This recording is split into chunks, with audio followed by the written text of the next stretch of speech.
people say, Sean, but the president doesn't have any role. Of course it does. I'm here, I'm talking to you guys. I met Emma's father, who I spoke to in Sutton recently.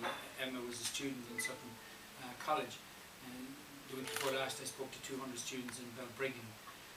For the last 2 years I've been speaking to hundreds of schools, transition years, to institutes of technology, to universities, to incubation spaces, encouraging and supporting people. And I'm always amazed at how much a word of encouragement, how far that goes, a word of recognition and a word of encouragement, and how much more could you do as the president. The president has, you know, even though there's no executive power, it doesn't mean that the president is powerless. We've seen what Mary McAleese has been able to do, the speeches she's made, the places she's gone, the groups she's met, the issues she's raised, some of the risks she's taken. And that's important because we need to develop and inculcate from a very young age the gene and the germ of enterprise, of creativity. And sometimes when people talk about arts and heritage, they talk about that being the industry.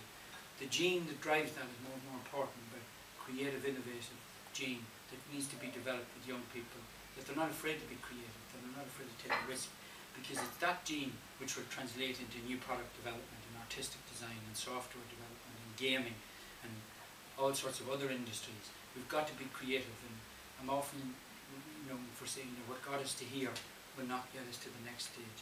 And so we need to be creative and adapt, and many of the industries that some of you guys are working in didn't exist years ago. And I said there in Sutton to the young kids out there, I said many of the jobs they will end up having are not yet developed, and even they will be working in industries not even yet conceived. No more than, you know, years ago there wasn't a mobile phone for any of us, there wasn't even the internet, and there was no Facebook, Google or LinkedIn. None of that existed. That was created by somebody somewhere. And those businesses can be created by people in this centre or in other centres, and certainly in this country. So, in summary, what I'd like to say is the negativity and the doom and gloom is disheartening for everybody because it breaks our spirit. And yet I say to so many people, disconnect yourself from the macroeconomic challenge and focus on the things that are in front of you and what you can do. None of us in this room today can change the global or the national financial situation. What you can do is grow your business, develop it, work hard, be creative, adapt, and go out and do the very best that you can in your business, and go out and do the very best that you can in your community.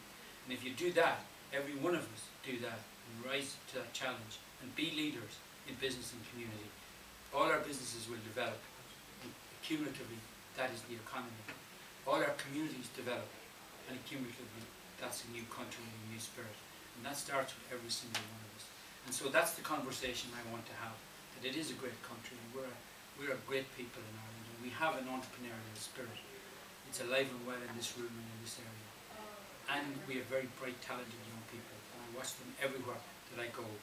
And we are internationally loved and well respected. And while people talk about reputational damage, yes, financially it has been there, but as a people, nobody comes to visit Ireland to see a plastic copycat version of another country. They come because of who we are and what we have to offer. And what we need to do now is absolutely believe in ourselves that we've never believed before, to dig deep, to find that sense of resilience that's at the heart of who we are, but most importantly, to know that our future will be created by us, that we shape it, we shape our future. It won't happen to us, we have to go out and shape it, like whoever developed this, like whoever set up and had the thought to develop the businesses that you run now and you're involved in.